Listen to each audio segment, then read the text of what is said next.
नमस्कार, मी विलास आव्हाड. आपण पाहताय A9 एक्सप्रेस. मित्रांनो, महाविकास आघाडीचं सरकार 2.5 वर्ष राज्यामध्ये आपण पाहिलं. आता हे तोडून फोडून किंवा भारतीय जनता पार्टीच्या पाठीत खंजीर खुपसून आणि देवेंद्र फडणवीसांना बाजूला ठेवून हे सरकार अनैसर्गिकरित्या ज्या बाळासाहेबांनी काँग्रेस आणि राष्ट्रवादीला आपल्या खेटराजवळ सुद्धा उभं केलं नाही, अशा लोकांशी संगत करून उद्धव ठाकरेंनी महाराष्ट्रामध्ये फक्त खुर्ची आणि मुख्यमंत्री पद मिळवण्यासाठी युती केली आणि ही आघाडी 2.5 वर्ष चालवली. आता हे आघाडीचं सरकार गेल्यानंतर एकनाथ शिंदेंनी जे काही बंड केलं, भारतीय जनता पार्टीबरोबर ते केले, भारतीय जनता पार्टीबरोबर त्यांनी सरकार केलं. आता ह्या सरकार झाल्याच्या नंतर एकनाथ शिंदेंवर अनेक प्रकारचे आरोप झाले, भारतीय जनता पार्टीबरोबर अनेक प्रकारचे आरोप झाले आणि ज्यांचं सरकार राज्यातून गेलं त्या लोकांनी, म्हणजे काँग्रेस असेल किंवा राष्ट्रवादी असेल किंवा उद्धव ठाकरे असतील, यांनी अनेक प्रकारचं खोटे नाटे आरोप केले किंवा अगदी शिंदेंना मिंदे झालं किंवा खोके सरकार झालं. वेगवेगळ्या माध्यमातून बदनाम करण्याचा एकही अशी संधी त्यांनी सोडली नाही. आणि काही प्रमाणामध्ये आपल्याला असं वाटत होतं की महाराष्ट्रामध्ये हे 2 पक्ष, नंतर वर्षांनी अजित पवारसुद्धा राष्ट्रवादी घेऊन सरकारमध्ये सामील झाले. मग महाराष्ट्रामध्ये हे 2 पक्ष, राष्ट्रवादी असेल किंवा शिवसेना असेल, हे यांचे 4 तुकडे झाले. आता काही भाग अजित पवारकडं, काही भाग एकनाथ शिंदेकडं, अशा प्रकारचं विभागणी या 2 पक्षांची झाली. आणि ज्यांचे पक्ष शिवसेना असेल, आता वारसा हक्काने बाळासाहेब ठाकरेंचा पक्ष जनता आपली समजते का हा पक्ष उद्धव ठाकरेंचा आहे, किंवा शरद पवारांनी राष्ट्रवादीची स्थापना केली, मग हा राष्ट्रवादी पक्ष हा शरद पवारांचा. पण ह्या सगळ्या गोष्टी पेपर असतील किंवा कायदेशीर या सगळ्या गोष्टी असतील, आमदार असतील किंवा खासदार असतील, त्यांचं मतदारसंख्या असेल किंवा या सगळ्या गोष्टीचा निर्वाळा करून जेव्हा निवडणूक आयोगाने हे दोन्ही पक्ष, मग राष्ट्रवादी अगदी शरद पवारांना न देता अजित पवारांच्या हवाली केली, किंवा शिवसेना चिन्ह, पक्ष, नाव, हे सगळं सिम्बॉल एकनाथ शिंदेंना मिळालं. आणि त्याच्यानंतरची काही परिस्थिती अशी निर्माण झाली, मग राष्ट्रवादी असेल किंवा शिवसेना असेल यांच्यामध्ये अगदी चिरफाड झाली आणि शत्रुत्व निर्माण झालं. मग आता ह्या लोकांना एक संधी मिळाली की यांनी पक्ष फोडले, यांनी नवीन पक्ष काढायला पाहिजे होते, मग यांनी भारतीय जनता पार्टीतच जायला पाहिजे होतं. खरं तर ह्या गोष्टीची सहानुभूती शिवसेनेला मिळेल किंवा उद्धव ठाकरेंना मिळेल, राष्ट्रवादीला शरद पवारांना मिळेल. त्यांचा वयाचा विचार केला तर शरद पवारांवर हा अन्याय झाला आहे, अशी एक भोळी भाबडी समजूत निर्माण करण्याचा प्रयत्न मोठ्या प्रमाणामध्ये महाराष्ट्रात आपण लोकसभेच्या निवडणुकीच्या अगोदर पाहिला. त्याचा परिणामसुद्धा आपल्याला लोकसभेच्या निवडणुकीमध्ये महाराष्ट्रात होताना पाहिला. आपण जरी मान्य केलं न केलं तर थोड्याफार प्रमाणामध्ये उद्धव ठाकरेंना सुद्धा या गोष्टीची सहानुभूती मिळाली आणि मोठ्या प्रमाणामध्ये शरद पवारांना सुद्धा त्यांचा वयाचा विचार करता अजित पवार ज्या पद्धतीने पक्ष बाहेर घेऊन गेले आणि महाराष्ट्रातल्या जनतेने शरद पवार हे एक वरिष्ठ नेते, आता शरद पवार याच्यानंतर किती निवडणुका पार करतील किंवा किती निवडणुकांचं नेतृत्व करतील हा आपल्याला काय माहीत नाही, पण एक जनतेचं एक आदराचं स्थान किंवा महाराष्ट्रातील एक वरिष्ठ नेता त्यांना असं अपमानित करून बाहेर काढणं हे ते या सगळ्या गोष्टीची सहानुभूती शरद पवारांना मिळालीच. अगदी 10 पैकी 8 खासदार त्यांनी निवडून आणले आणि काँग्रेसची इथं जी काही पिछेहाट झाली होती 2014 मध्ये 2019 मध्ये काँग्रेस अगदी 1 खासदारवर आलेली पार्टी 13 वर गेली आणि शिवसेनेला जितकं जी काही सहानुभूती मिळायला पाहिजे होती तितकी मिळाली नाही. तसं पाहिलं तर एकनाथ शिंदेंचा स्ट्राईक रेट उद्धव ठाकरेंपेक्षा चांगला राहिला. आता सीटांमध्ये परिवर्तन किंवा उबाटाने किती लढवले, एकनाथ शिंदेंनी किती लढवले, त्यामुळं उद्धव ठाकरेंना मान्यता मिळाली की एकनाथ शिंदेंना मिळाली, तर आपण म्हणू की शिवसेनेच्या कार्यकर्त्यांनी म्हणा किंवा महाराष्ट्राने म्हणा उद्धव ठाकरेंना स्वीकारलं नाही, ते एकनाथ शिंदेंना स्वीकारल्यासारखं या आकडेवारीतून तरी वाटतंय.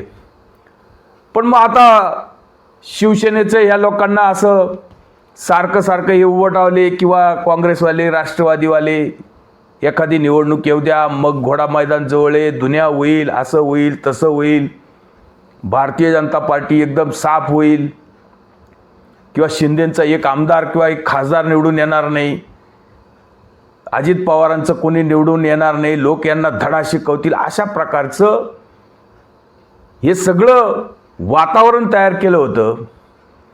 आणि त्याचा फटका काँग्रेसला, त्याचा फटका मोदींना किंवा भारतीय जनता पार्टीला आपण 2024च्या लोकसभेच्या निवडणुकीमध्ये बसताना पण पाहिला. मग आता महाराष्ट्रात पुढे काय होईल? मग आता भारतीय जनता पार्टीच्या अगदी 22-23 खासदार होते, 9 वर आले. शिंदेंकडे 12-13 खासदार होते, ते अगदी 7 वर आले.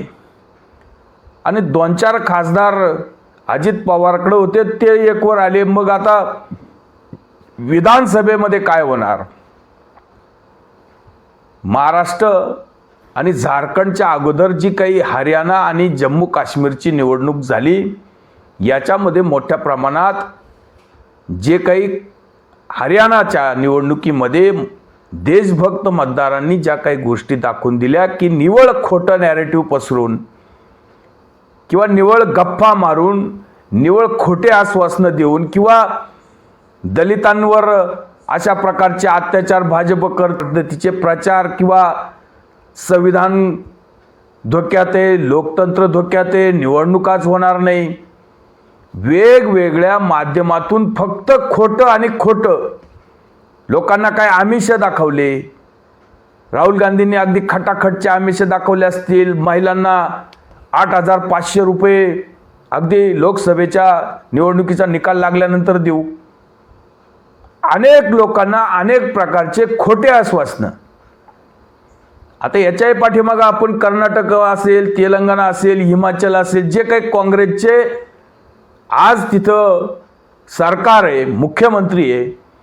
आता काँग्रेसने ज्या ज्या गोष्टींवर आश्वासनं दिले किंवा या आश्वासनांमुळं या 3 राज्यांमध्ये काँग्रेसचं सरकार आले, हे आश्वासनं एक सुद्धा काँग्रेस तिथं पूर्ण करू शकली नाही, अशी परिस्थिती आहे. तेव्हा लोकांनी, हरियाणाच्या लोकांना पण माहिती की डबल इंजिनचं सरकार काय असतं. केंद्र सरकार आणि राज्य सरकार एका विचाराचं असल्यावर त्या राज्याचा विकास कोणी टाळू शकत नाही, हे लोकांना सांगण्याची गरज नाही. तसं पाहिलं तर हरियाणा हे किसान बेल्ट आहे, राज्य आहे. फार मोठ्या प्रमाणामध्ये इथं हे जे काही कथित किसान आंदोलन झालं असेल किंवा अग्निवीरांचं झालं असेल किंवा महिला पैलवानांचं झालं असेल, जवानांचं झालं असेल, पण या सगळ्या गोष्टीला देशभक्त हरियाणावासियांनी करारा जबाब दिला. आणि तेच जे काही महाराष्ट्राचे मुख्यमंत्री एकनाथ शिंदे यांनी आपल्या शब्दात ज्या हरियाणाच्या बाबतीत वर्णन केले आणि महाराष्ट्रामध्ये पण या सगळ्या गोष्टी कशा घडतील त्या त्यांनी सांगितल्या. आदरणीय प्रधानमंत्री मोदी जी का भी अभिनंदन करता हूँ। वो केंद्र में तीसरी बार प्रधानमंत्री हो गए, हरियाणा में तीसरी बार बीजेपी की सरकार आ गई। इसलिए गृह मंत्री अमित शाह जी और अध्यक्ष भाजपा के नड्डा जी, इनका भी अभिनंदन करना चाहिए। सभी कार्यकर्ताओं ने जी जान से काम कर लिया। बीजेपी के कार्यकर्ता, एनडीए के कार्यकर्ता, आरएसएस के कार्यकर्ता, सभी लोगों ने मन से काम किया और जो कांग्रेस का अहंकार था, कांग्रेस का अहंकार को जो फुगा है उसका फोड़ दिया। वो जैसे कांग्रेस आगे बढ़ रही थी तब जलेबियाँ बांट रहे थे, लड्डू फूट रहे थे, ढोल बजा रहे थे। जब पीछे होने लग गए, पीछे हाट हो रही है, तब बोले ये ईवीएम का काम है, ईवीएम के और दोष लगाने लगे। ये तो बहुत दुटप्पी दोगली रणनीति है और इसका निषेध भी करना चाहिए। लेकिन वहाँ पर हरियाणा की जनता ने, जो किसान, जवान, पहलवान, सभी लोगों ने मिलकर, पूरी जनता ने मिलकर सभी लोगों के नैरेटिव फेल कर दिए और आदरणीय मोदी जी के काम को पसंद कर दिया और इसलिए वहाँ पर तीसरी बार लगातार हैट्रिक हो गई। डबल इंजन की सरकार की जीत हुई है। लोगों ने तय कर लिया है जहाँ जहाँ डबल इंजन की सरकार काम कर रही है, केंद्र के मदद से राज्य का विकास हो रहा है। इसलिए यहाँ पर भी मैं कहता हूँ जहाँ जहाँ डबल इंजन सरकार है उसका फ़ायदा होगा। और यहाँ पर महाविकास आघाड़ी के लोग बोल रहे हैं कि कांग्रेस को अहंकार हुआ था, कांग्रेस फेक नैरेटिव फैला रही थी, कांग्रेस जाति में बैर पैदा कर रही थी। इसलिए वहाँ की जनता ने विकास को अपनाया और ये निगेटिव और फेक नैरेटिव को नकारा है और इसलिए हरियाणा का भी अगले 5 साल में बड़ी तेज़ी से विकास हो जाएगा। 10 साल में मोदी जी ने जो किया हुआ काम, उसका लेखा जोखा देखो।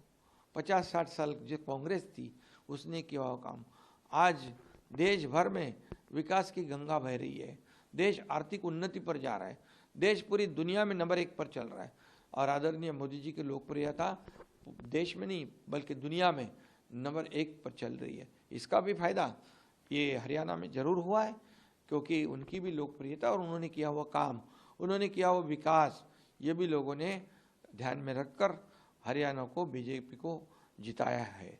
और इसलिए जो अहंकारी है, अहंकारी रावण का भी पराभव हुआ था, हाँ उसकी भी हार हुई थी। जब अहंकार पैदा होता है तो ऐसी अवस्था होती है। फेक नैरेटिव से एक बार आप हरा सकते, एक बार जीत सकते, बार बार नहीं जीत सकते। ये महाराष्ट्र और देश की जनता जो है, हरियाणा की जनता बहुत ही समझदार है, उन्होंने समझदारी से काम किया है और विकास नीति को जिताया है। और इसलिए मैं इतना ही कहूँगा कि महाराष्ट्र में भी आपका सवाल जो है, महाराष्ट्र में भी जैसे हरियाणा में विकास नीति जीत गई तो महाराष्ट्र में फिर महायुति विकास नीति के बलबूते पर जीतेगी क्योंकि 2.5 साल में जो महाविकास आघाड़ी ने किया हुआ काम, 2 साल में महायुति ने किया हुआ काम, हम जनता के दरबार में इसको रखना चाहते हैं। दूध का दूध, पानी का पानी होने दो। हमने किया हुआ काम, उन्होंने महाविकास आघाड़ी ने बंद किए हुए प्रकल्प जो है उसे हमने शुरू किए, जैसे समृद्धि हाईवे हो, अटल सेतु हो, कोस्टल हाईवे हो, मेट्रो हो, मेट्रो कारशेड हो, पुणे के मेट्रो हो, पूरे राज्य में मेट्रो के काम शुरू है, उसे उन्होंने बंद कर दिया था। जलयुक्त शिवार जैसी योजना किसानों के लिए एक वरदान साबित होने वाली योजना बंद कर दी। हमारी जैसी सरकार आई सभी स्पीड ब्रेकर हमने उठाए, सभी स्टे को हटा दिया और सब काम जोर शोर से शुरू हुए। एक तरफ प्रकल्प शुरू हुए, दूसरी तरफ इंडस्ट्री आई, तीसरी तरफ कल्याणकारी योजनाएं, मुख्यमंत्री लाडली बहन योजना, मुख्यमंत्री युवा प्रशिक्षण योजना, मुख्यमंत्री ज्येष्ठ नागरिक योजना, किसानों को, युवाओं को, महिलाओं को, मेरी बेटियों को जिनको उच्च शिक्षा प्राप्त करना है उनको, और सीनियर सिटीजन सभी लोगों को एक इकोसिस्टम हमने तैयार की। और आज मुझे आनंद है, समाधान है कि इस राज्य में सर्व समावेशक विकास हो रहा है, इंफ्रा हो रहा है, इंडस्ट्री हो रही है, कल्याणकारी योजना हो रही है।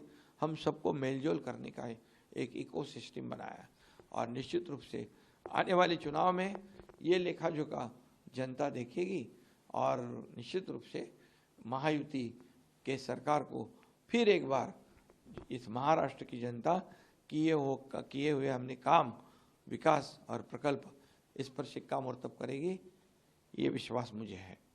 महाराष्ट्र आणि हरियाणा यामध्ये एका प्रकारचं थोड्याफार प्रमाणाचं साम्य आहे। महाराष्ट्र ज्या पद्धतीने शेतकरी बेल्ट आहे त्या पद्धतीने हरियाणा सुद्धा आहे आणि हरियाणाच्या बाबतीत जे काही घडलं ते महाराष्ट्रात पण घडेल याचं शाश्वती एकनाथ शिंदेंना, कारण शेतकऱ्यांच्या बाबतीत महायुती सरकारने 2.5 वर्षामध्ये अतिशय चांगले निर्णय घेतले। 1 रुपयामध्ये विमा असेल किंवा विम्याची 100% रक्कम लोकांच्या खात्यामध्ये निवडणुकीपूर्वीच पडली, किंवा महिलांसाठी एकदम लाडकी बहीण योजना आणली। अगदी 5-5 महिन्याचे पैसे महिलांच्या खात्यामध्ये निवडणुकीच्या अगोदरच पडलेले, लोकांची कर्जमाफी असेल, वीज बिलं असतील ते अगदी शून्य केले। की महाराष्ट्रामध्ये जे काही उद्धव ठाकरेंनी अनेक प्रकल्प बंद केले होते, स्थगिती दिली होती 2.5 वर्षामध्ये महाराष्ट्रामध्ये उद्धव ठाकरेंच्या सरकारने काहीच केलं नाही। फक्त फडणवीसांनी जे जे प्रकल्प मंजूर केले होते ते उद्धव ठाकरेंनी रद्द केले, दुसरं यांनी काहीच केलं नाही। आणि यांचा गृहमंत्री जेलमध्ये होता, यांनी कित्येकांचे खून केले किंवा 100 कोटीच्या यांनी वसुल्या केल्या, लोकांच्या घराच्या बाहेर अक्षरशः स्फोटकं ठेवली, याच्यापेक्षा दुसरं काहीच केलं नाही। अशी परिस्थिती आपण महाराष्ट्रामध्ये पाहिली। त्याची निवडणूक आणि त्याचा जो काही असं सुरुवातीला निवडणूक जेव्हा लागली तेव्हा असं वाटत होतं की भारतीय जनता पार्टी इथं रिपीट करणार नाही, इथं काँग्रेसचा मोठ्या प्रमाणात विजय होईल। या सगळ्या फेक नॅरेटिव्हला हरियाणाच्या मतदारांनी अगदी सडेतोड उत्तर दिले आणि इथं भारतीय जनता पार्टीचा 3ऱ्यांदा विजय झाला आणि मोठ्या प्रमाणामध्ये भारतीय जनता पार्टीला इथं यश आले। त्याच्यामुळे जे काही 2024च्या निवडणुकीमध्ये नरेंद्र मोदींची म्हणा किंवा भारतीय जनता पार्टीची थोड्या प्रमाणामध्ये बहुमतापासून थोडी पिछाड झाली आणि मग भारतीय जनता पार्टीचे कार्यकर्ते असतील किंवा एनडीएचे कार्यकर्ते असतील यांचं सुद्धा थोडंफार मनोबल कमजोर झालं होतं। तेच जे काही गेलेलं राज्य, जे काही लोक तर म्हणत होते हे गेलंच राज्य, भारतीय जनता पार्टीच्या हातातून गेलेलं आहे राज्य, हे गेलेलं राज्य भारतीय जनता पार्टीच्या हातात आले।